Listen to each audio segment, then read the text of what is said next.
धनुष को छू भी नहीं पाए, उन्होंने हल्ला करना शुरू कर दिया, धनुष तोड़ने से क्या होता है, ऐसे शादी नहीं हो सकती, पहले हमसे युद्ध करो। हल्ला गुल्ला मचे, छीन लो, छुड़ा लो राजकुमार को, हत्या कर दो। सुनैना जी तो मूर्छित होकर धरती पर गिर पड़े। हे विधाता, ये बेटी के भाग्य में क्या लग दिया था? इधर हल्ला गुल्ला हो रहा था, उधर सामने से भूकंप आ गया, एकदम भूचाल आ गया।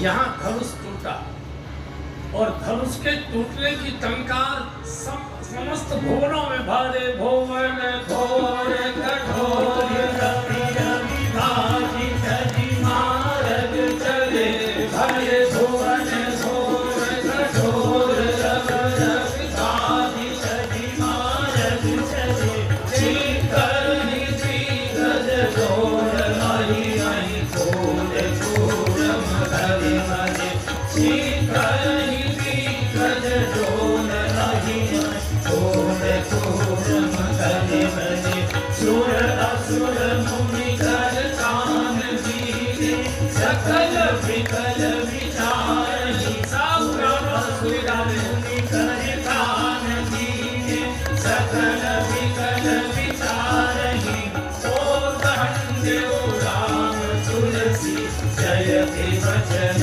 उचार, ओ दंड खंडे राम तुलसी जयति वचन उचार। भले भुवन घोर कठोर रवन विवाद तज, इतना भयानक टंकार हुई, 14 भुवन हिल गए, कांप गए। सूर्य नारायण के रथ के घोड़े दिशा छोड़कर भाग गए। सूर्य नारायण का रथ पूर्व से पश्चिम की ओर जा रहा था, उत्तर से दक्षिण की ओर भागने लगा। सब व्याकुल हो, क्या हुआ पता लगा कि भगवान शिव का धनुष टूट गया। इधर राजा हल्ला गुल्ला कर रहे थे, उधर भूकंप जैसी स्थिति। उसी समय परशुराम जी मलय महेंद्राचल पर्वत पर तप कर रहे थे, बैठकर ध्यान कर रहे थे। उनके कान में जब शिव धनुष की टंकार गई, एकदम दौड़ पड़े ध्वनि की ओर, शब्द भेद करके जिधर से शब्द आया था धनुष टूटने का। इधर जय जयकार हो रही थी, सखियां नाच रही थी, उधर हाहाकार राजा कर रहे थे। उसी समय ते ही अवसर सुनि शिव धनु भंगा, ते ही अवसर सुनि शिव धनु भंगा, आय मुख कुल कमल भजंगा, आय मुख कुल कमल भजंगा, गौर शरीर भूति भल राजा, गौर शरीर भूति भल राजा, भाल विशाल विपुंज विराजा, भाल विशाल विपुंज विराजा, थे ही अवसर सुनि शिव धनु भंगा, ते ही अवसर सुनि शिव। यही अवसर बोलते ही अवसर, धनुष टूटा। जानकी जी ने प्रभु को वरमाला धारण कराई, सखियों ने आरती उतारी, युगल सरकार की युगल जोड़ी की, राजाओं ने शोर करना शुरू किया। इस सारे कोलाहल के बीच में चमचमाता फरसा लेकर तूफान की तरह परशुराम जी आए। परशुराम जी क्षत्रियों के काल माने जाते। मालूम तो था शिव धनुष टूटा है, लेकिन अभी देखकर अनदेखी सी कर रहा है। ऐ मूर्ख जनक, जनक जी सामान्य राजा नहीं, जास ज्ञान और विभव निशिनाशा, उस समय के सबसे बड़े ज्ञानी ऋषियों के भी ऋषि राजर्षि महाराज जनक, ये सामान्य व्यक्ति नहीं। कई कई महीने पहले प्रयाग से भरद्वाज ऋषि अपनी शंकाओं का समाधान करने के लिए, कराने के लिए पत्र भेजा करते थे। हमको समय चाहिए, हमको वो शास्त्र की शंकाओं का समाधान करना। याज्ञवल्क्य के ऋषि आया करते थे सत्संग करने, स्वयं परमहंस सुखदेव आया करते थे जनक जी से शंकाओं का समाधान करने, शास्त्रार्थ करने, शास्त्र चर्चा करने। जिनके घर में भक्ति महारानी, जिनकी गोद में बेटी बनकर, बालिका बनकर आई है, जिनके द्वार पर बिना बुलाए ब्रह्म भगवान आ गए। हम तो अयोध्या जाते हैं, नाथ रगड़ते, प्रभु कृपा करो दर्शन दो। अयोध्या नाथ स्वयं चलकर बिना बुलाए जनकपुर पहुंच गए, जनक जी के यहाँ पहुंच गए। इतने बड़े महापुरुष, उनको कहते हैं मूर्ख जनक। परशुराम जी की भाषा बहुत अच्छी नहीं, और भाषा बहुत संयत चाहिए, भाषा बहुत मधुर चाहिए, और भाषा सम्मान देने वाली चाहिए। कई बार हम लोग दूसरों से कहते प्यार में बोल रहा हूँ, प्यार में नहीं, अंदर कहीं ना कहीं ईर्ष्या बैठी हुई है, इसलिए प्यार के नाम पर उसकी मजाक बनाना चाहते हैं। शब्द ब्रह्म है और ब्रह्म का कभी दुरुपयोग नहीं करना चाहिए। इतनी अशिष्ट बात। ऐ मूर्ख जनक, कौ जड़ जनक धनुष के तोड़ा। ये शिव धनुष किसने तोड़ा है? जो राजा अभी तक हल्ला कर रहे थे, वो तो अपने अपने बाप दादाओं का नाम ले लेकर प्रणाम करने लगे। मैं उनका बेटा हूँ, मैं उनका पौत्र हूँ। आप हमारे आए थे ना, तो मैं आपके लिए पानी स्नान का जल लेकर आता था, आपके यज्ञ के लिए संविधान लेकर आता था, अपने गाय का दूध लेकर आता था, ताकि बाबा हमारी गर्दन न काट दे। सब अपनी अपनी जान पहचान निकाला। और जैसे ही कहा कि ये शिव धनुष किसने तोड़ा है, या तो उसे अलग निकाल कर खड़ा कर दो ताकि मैं उसकी गर्दन काट कर शांत हो जाऊं, न तो मारे जाइए सब राजा, में सब राजाओं को मार डालूं। अब ये तो कोई न्याय नहीं हुआ भैया। एक व्यक्ति ने धनुष तोड़ा होगा, अब सारे राजाओं को मारेंगे। और इसलिए आप देखेंगे परशुराम जी 10 अवतारों में भगवान के पूर्ण अवतार माने जाते। एक प्रकार से 10 अवतार में परशुराम जी भी आते।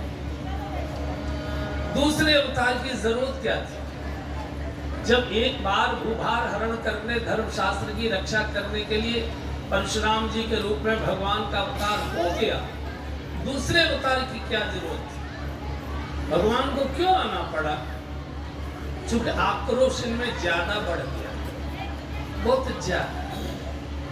अग्नि रोटी सेकने तक तो अच्छी लगती, हाथ तापने तक तो अच्छी लगती, यज्ञ की संविदा सामग्री को जलाने के लिए तो अच्छी लगती, लेकिन वो घर ही फूंक दे अग्नि, तो ऐसी अग्नि का तो कोई मतलब नहीं।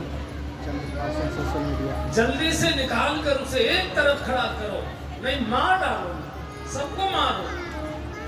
सुनैना जी को तो सखिया जल छिड़क छिड़क कर होश में लाने की कोशिश कर रहे हैं, लेकिन चेतना नहीं आ रही है। हे प्रभु रक्षा करो, यही बड़बड़ा रहे। अभी तक धनुष नहीं टूटा, अब ये बाबा आ गया और किसी ने भी कह दिया कि राम ने धनुष तोड़ा है।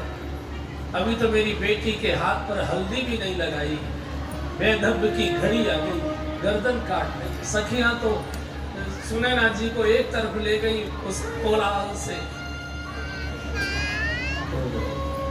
जनक जी ने कहा कि महाराज, बोले ये तुझे मालूम नहीं कि क्षत्रिय सम्मेलन मेरे बिना भारत में नहीं हो सकता? इतने क्षत्रिय कैसे?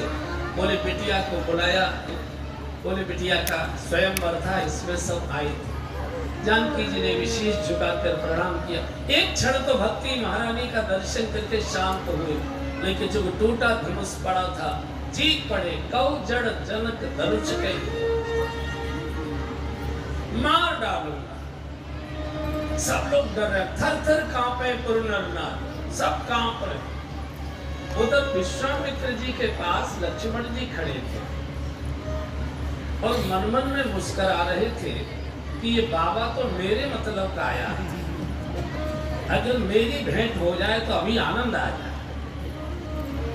मुझे लगता है लक्ष्मण जी ने भी पानीपत का पानी पिया होगा जरूर। ये तो वीरों की भूमि है ना, युद्ध की भूमि। यहाँ की तो मिट्टी में से अभी भी युद्ध की खुशबू आया कर। उधर भगवान को लगा कि कहीं ऐसा न हो घबराहट में जनक जी ही प्राण छोड़ दे। तो भगवान ने विश्वामित्र जी को कहा कि गुरुदेव मुझे आज्ञा दीजिए, मैं जरा बाबा जी को प्रणाम करिए। और भगवान आए हैं और आप भगवान की विनम्रता देखिए, उनकी शीलता देखिए, उनका यही गुण है। भगवान के जो गुणों में वर्णन आता है, ऐसा शीलवान, ऐसा गुणवान, ऐसा विनम्र, ऐसा वीर विनम्र नहीं होते। लेकिन भगवान तो अति कोमल रघुवीर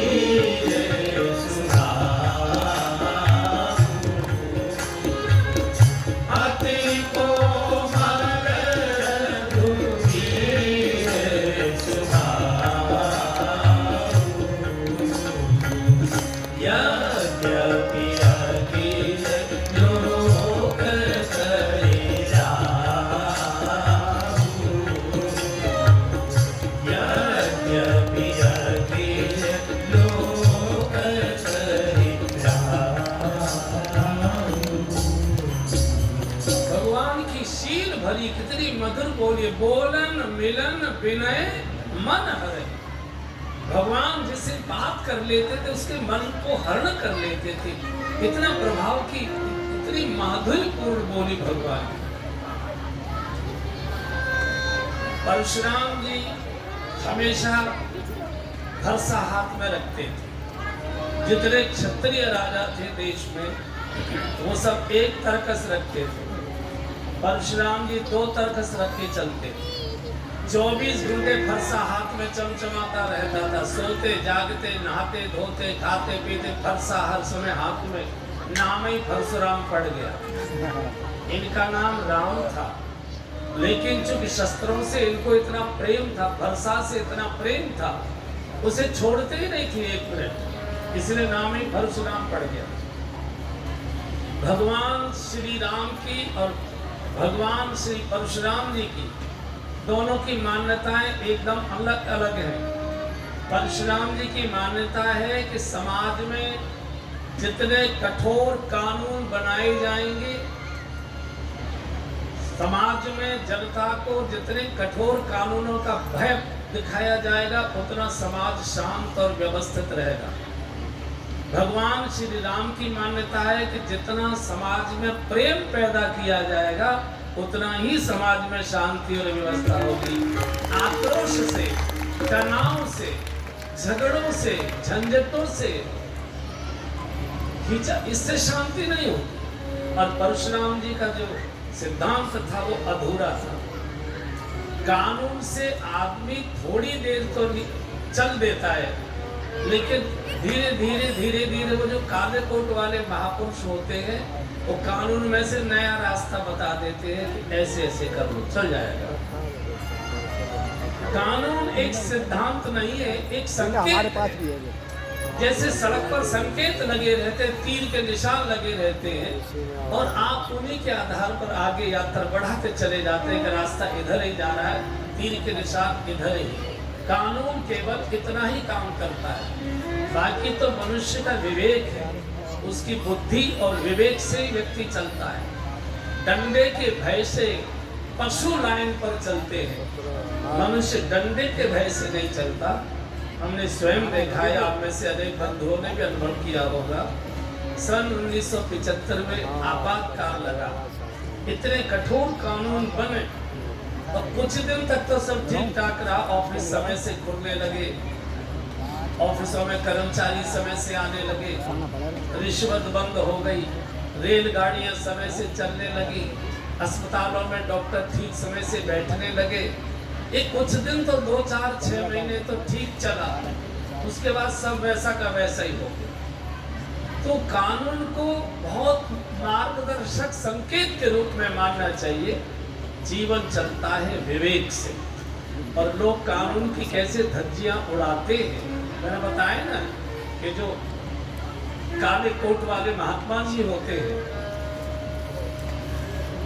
वो रास्ता बता देते हैं। शायद मैंने पहले भी कथा में सुनाया होगा कि कानून की कैसे धज्जी उड़ती है। जिस समय हमारे देश में अंग्रेजों का शासन था, तो जो भारत के राजा, रईस, जमींदार, बड़े बड़े लोग, वो कई 4 घोड़ों की बग्गी पर सैर सपाटी करने के लिए निकला करते थे सड़कों पर।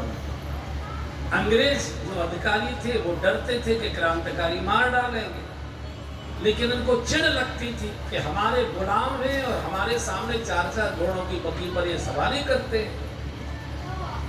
तो वायसराय की कोर्ट में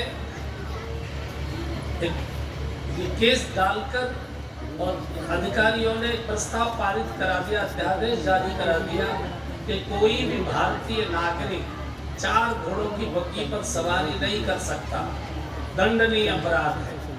अखबार में छप गया, अगले दिन आ गया पेपर में, लोगों ने पढ़ा। उस समय जवाहरलाल नेहरू जी के पिताजी श्री मोतीलाल नेहरू जी बड़े बैरिस्टर थे और बड़ा उनका सम्मान भी था। अंग्रेजी में उनका बहुत आदर करते थे। प्रयाग में उनके पास पहुंच के देखिए साहब, देश हमारा, सड़क हमारी, बग्गी हमारी, घोड़े हमारे, और हमें ही सवारी नहीं कर रहे। ये क्या अध्यादेश जारी करा दिया है सरकार ने, आप अच्छा करिए। बोले अच्छा, जाओ हम देखेंगे। अगले दिन 4 घोड़ों की बग्गी जोड़कर मोतीलाल नेहरू प्रयाग की सड़कों पर चले, अपने आनंद भवन से निकले। अब इतने बड़े व्यक्ति थे कि पुलिस वाले उस समय कुछ रोक टोक नहीं पाए, लेकिन किसी पुलिस वाले ने उनका फोटो खींच लिया कि 4 घोड़ों की बग्गी पर बैठे, और फोटो नथी करके वायसराय के कोर्ट में इनके खिलाफ केस दायर कर दिया। जब केस हियरिंग पर आया और इनको तलब किया गया कोर्ट में, इन्होंने कहा मैंने तो कभी कोई अपराध किया नहीं, ये मेरे खिलाफ रिपोर्ट सब गलत है। बोले नहीं, आपने कानून का उल्लंघन किया। अरे सर, मैं तो कानून का पालन करता और कराता हूँ, नहीं कैसे तोड़? बोले आपने तोड़ा है। क्या तोड़ा है? बोले कि आप 4 घोड़ों की बग्गी पर सवारी करते देखे गए, जबकि कानूनन प्रतिबंध था, इस पर अपराध था। बोले सर, मैंने 4 घोड़े देखे ही नहीं है, मैं तो। बोले हमारे पास सबूत है। बोले लाइए, क्या सबूत है? और फोटो दिखा दिया। बोले ये बग्गी है कि नहीं? बोला हाँ है। इसमें आप बैठे हो कि नहीं? हाँ। बोले फोटो तो मेरा ही है, मैं बैठा हूँ। बोले 4 घोड़े हैं कि नहीं? बोले सर ये गलत है। अरे 4 घोड़े स्पष्ट दिखाई दे रहे, गर्दन देखो इनकी, 1 2 3 4। मोतीलाल जी ने कहा सर, गर्दन देखने से काम नहीं चलेगा। तो बोले कुछ और भी देखिए। तो क्या मतलब? बोले ठीक से देखो, इसमें 4 घोड़े नहीं लगे। तो 2 घोड़े लगे हैं, 2 घोड़ियां लगी हैं, 4 घोड़े लगे हैं। समाज नियम से नहीं चलता।